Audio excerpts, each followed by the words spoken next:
Hello friends, সবাই কেমন আছো? আশা করি সবাই ভালো আছো। সবাইকে আবার ওয়েলকাম করছি আমাদের চ্যানেলের পক্ষ থেকে। তো আজ তোমাদের সাথে অর্থাৎ সবচেয়ে গুরুত্বপূর্ণ একটা বিষয় নিয়ে আলোচনা করবো, সেটা হচ্ছে ভয়েস চেঞ্জ। এটা আউট অফ টেন্সের বাইরে, এই টেন্সের বাইরে ভয়েস চেঞ্জ করব। তো আমরা টেন্স অর্থাৎ টেন্সের ভিতরে কিন্তু অনেকগুলো ক্লাস দেখাইছি। এই ক্লাসগুলো তোমাদের দেখা উচিত, কারণ ওই টেন্সের ভিতরে যে পরিবর্তনগুলো, এইগুলো যদি তোমরা দেখতে না পারো বা না দেখো বা আগে থেকে না জানো, তাহলে কিন্তু এই টেন্সের বাইরে ভয়েস চেঞ্জ করতে পারবে না। তো টেন্সের বাইরে ভয়েস চেঞ্জ করতে গেলে তোমাদের সবার আগে টেন্সের ভিতরে যে ভয়েস চেঞ্জ, ইন্টারচেঞ্জ অফ টেন্সের ভিতরে যে পরিবর্তনটা, এটাকে তোমাদের শিখতে হবে বা জানতে হবে। তো টেন্সের বাইরে ভয়েস চেঞ্জ অনেক রকম হয়। ইন্টারোগেটিভ হয়, অ্যাসার্টিভ ভয়েস চেঞ্জ হয়, কোয়াজিপেসিভ হয়, ইম্পারেটিভ ডাবল হয়, অবজেক্ট বিহীন হয়, অনেক পরিবর্তন। ভয়েস চেঞ্জের অনেক পরিবর্তন আছে। তো আজকে আমরা কিছু নিয়ম দেখব, যে টেন্সের বাইরে ভয়েস চেঞ্জের নিয়ম যেগুলো আছে, এগুলোর মধ্যে কিছু আমরা শিখব। তো সর্বপ্রথম আমরা দেখব ইম্পারেটিভের ভয়েস চেঞ্জ।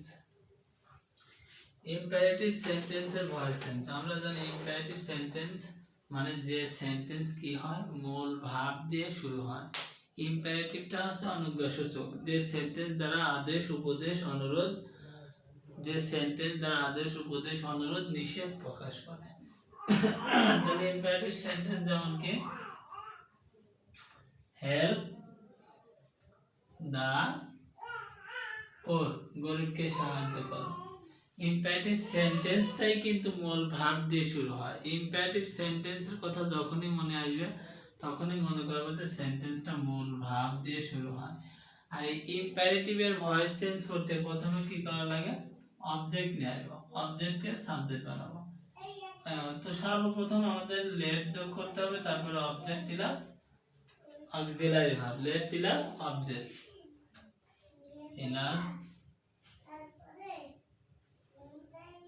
বি প্লাস ভি3, let plus object plus be plus V. অর্থাৎ এই নিয়মে তোমরা ভয়েস চেঞ্জ করলে কিন্তু ইম্পারেটিভের ভয়েস চেঞ্জ সহজেই করতে পারবা। তো প্রথমে আমরা এটা ইম্পারেটিভ বুঝতে পারছি। তো সর্বপ্রথম লেট নিয়ে আসলাম, লেট, এরপরে অবজেক্টটা কি ছিল? দা পোর। দেখো হেল্প মানে সাহায্য করা, কি করো? সাহায্য করো। ভাবকে প্রশ্ন করে আমরা অবজেক্ট পাচ্ছি। তাহলে প্রথমে কি নিয়ে আসবো? লেট, এরপরে অবজেক্ট, লেট দা পোর, পি ডবল ও আর, পোর। এরপরে গঠন অনুযায়ী কি নেব? বি। তাহলে বি, এরপরে ভার্বের 3 নাম্বার রূপ নেব help, C L P E B, help. তাহলে আমরা ইম্পারেটিভ সেন্টেন্সকে ভয়েস চেঞ্জ করতে গেলে খুব সোজা, শুধুমাত্র প্রথমে লেট, তারপর অবজেক্ট, এরপর বি, তারপর ভি3। এবার এটা দিলাম যে 60 দা উইন্ডো, 60 দা ডোর, ডি ডবল ও আর, ডোর, দরজাটি বন্ধ করো, তাই না? তাহলে এক্ষেত্রে আমরা কি করব? ইম্পারেটিভ সেন্টেন্স যেহেতু প্রথমে লেট নেব, এরপর অবজেক্ট নেব। অবজেক্টটা কি ছিল?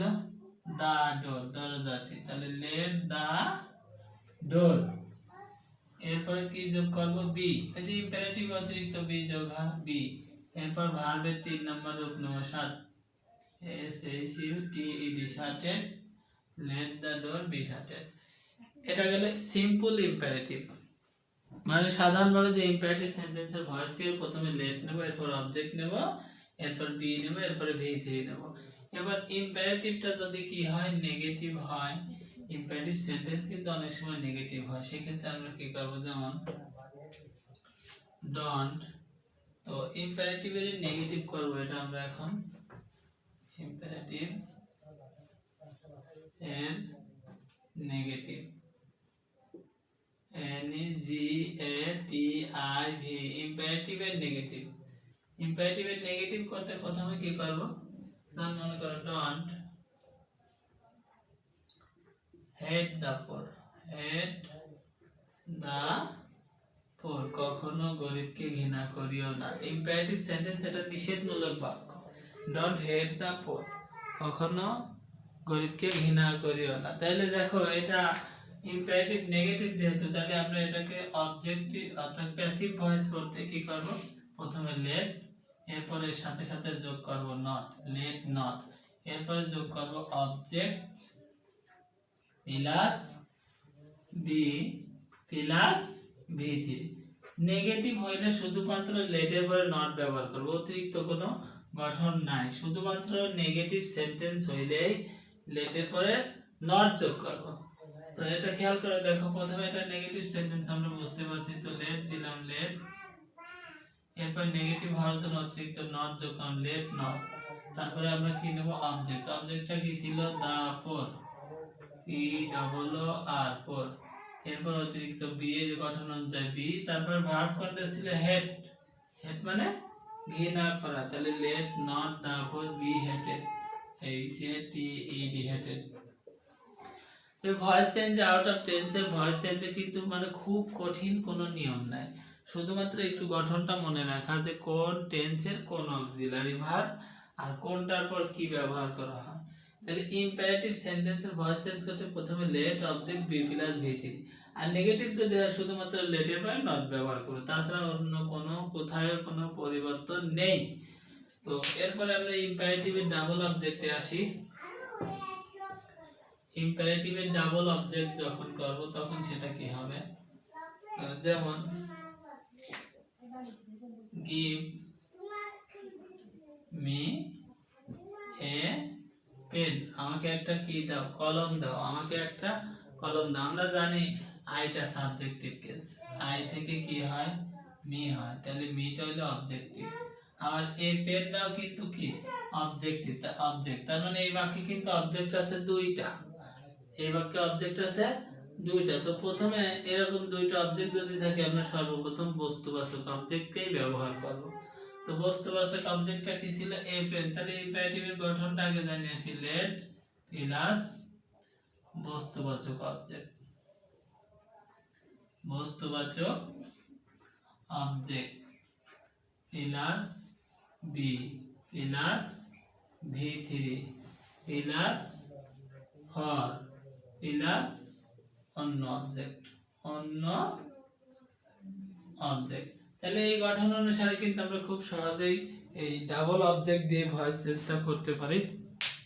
প্রথমে কি নেব লেট, এরপর বস্তুবাচক অবজেক্ট, দুইটা অবজেক্ট থাকতে পারে এর মধ্যে যেটা দ্বারা বস্তুকে বোঝায়, এরপর কি করব বস্তুবাচক অবজেক্ট প্লাস বি প্লাস ভি3 ফর দিয়ে কি অন্য অবজেক্ট।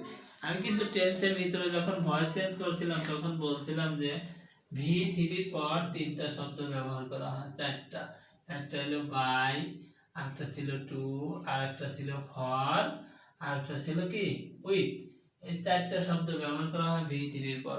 তো বাই ব্যবহার 99% ক্ষেত্রে কিন্তু দেখানো হয়েছে টেন্সের ভিতরে, আর টেন্সের বাইরে যেমন এখন ফর ব্যবহার করলাম, এই দেখো অতিরিক্ত অবজেক্ট, ইম্পারেটিভে যদি অতিরিক্ত অবজেক্ট থাকে তাহলে সেক্ষেত্রে আমরা ফরকে ব্যবহার করব। বাই এর পরিবর্তে ভি3 এর পর সবসময় বাই বসে, কিন্তু বাই এর পরিবর্তে আমরা এখন কি দেব ফর, ইম্পারেটিভের ডাবল অবজেক্টের ক্ষেত্রে। তাহলে প্রথমে আমরা সর্বপ্রথম আমরা অবজেক্টটাকে নিয়ে আসি, অবজেক্ট ছিল এ পেন, এ পেন, এরপরে কি করব এরপরে অবজেক্ট নেব, অবজেক্ট নিলাম লেট এ পেন, সর্বপ্রথম লেট নিলাম, লেট এ পেন, এরপর কি করব এরপর আমরা নিয়ে আসবো বি, তাহলে লেট এ পেন বি, এরপর ভার্বের 3 নম্বর রূপ নেব given, G I V N, তাহলে ভার্বটা কি ছিল গিভ, গিভ মানে দেওয়া, তাহলে এটা কিন্তু verb, let a pen be given, এরপর যে বলছিলাম ভি3 তো নিয়ে নিছি, এটা কিন্তু ভি3, তাহলে ভি3 এর পর ফর ব্যবহার করব, গিভেন ফর অন্য অবজেক্টটা কি ছিল মি, এবং এটা কিন্তু কোনো পরিবর্তন নাই, এটা অবজেক্টিভ রূপই দেয়া আছে, আর আমরা জানি যে প্যাসিভ করতে সবার শেষে কি আসে অবজেক্ট আসে। আমরা বললাম যে buy me a shirt, buy me a shirt, S H I R T shirt, আমাকে একটা শার্ট কিনে দাও, বাই মি এ শার্ট। তাহলে প্রথমে কি নেব সর্বপ্রথম নেব লেট, এরপর বস্তুবাচক অবজেক্ট ছিল a shirt, S H I R T shirt, এরপর অতিরিক্ত কি যোগ করব এই যে বি, শার্ট বি, এরপর ভার্বের 3 নম্বর ভার্বটা ছিল বাই বথ, BOUGHT both, এরপর ফর এবং অন্য অবজেক্ট কি ছিল মি। তাহলে দেখো খুব সোজা, কিন্তু প্রথমে আমরা লেট নেব, এরপরে কি নেব বস্তুবাচক অবজেক্ট, এরপর বি, এরপর V3, এরপর ফর প্লাস অন্য অবজেক্ট। এভাবে আমরা ইম্পারেটিভের ডাবল অবজেক্ট গুলো সম্পূর্ণ করব। তো এরপরে আমি দেখাবো কোয়াজি প্যাসিভের ভয়েস চেঞ্জ। কোয়াজি প্যাসিভের ভয়েস চেঞ্জ কিভাবে করতে হয়। তো কোয়াজি প্যাসিভ আসলে কিন্তু একটা মানে অন্যরকম গুণ সম্পূর্ণ একটা সেন্টেন্স, যেটা আমরা অনুভব করতে পারি কিন্তু মানে করতে পারি না। যেমন কি বলি যে কোয়াজি প্যাসিভের voice change, quasi passive, QUASSI, quasi passive. এই কোয়াজি প্যাসিভের ভয়েস চেঞ্জ করতে গেলে সাবজেক্ট এবং অবজেক্টের কোনো পরিবর্তন হবে না। তো আমি গঠনটা লিখে দেখছি যে প্যাসিভ করতে কি করতে হবে, প্যাসিভ করতে কি করতে হবে, প্রথমে subject plus auxiliary verb plus object plus when it is plus V3। অর্থাৎ এখানে কোয়াজি প্যাসিভের ভয়েস চেঞ্জ করতে সবার শেষে আমাকে ভার্বটাকে বসাতে হবে, সবার শেষে, সেন্টেন্সের সবার শেষে আমি মূল ভার্বটাকে ব্যবহার করব। যেমন দিলাম the bed honey taste sweet, honey taste sweet, SWEET sweet, মধু মিষ্টি।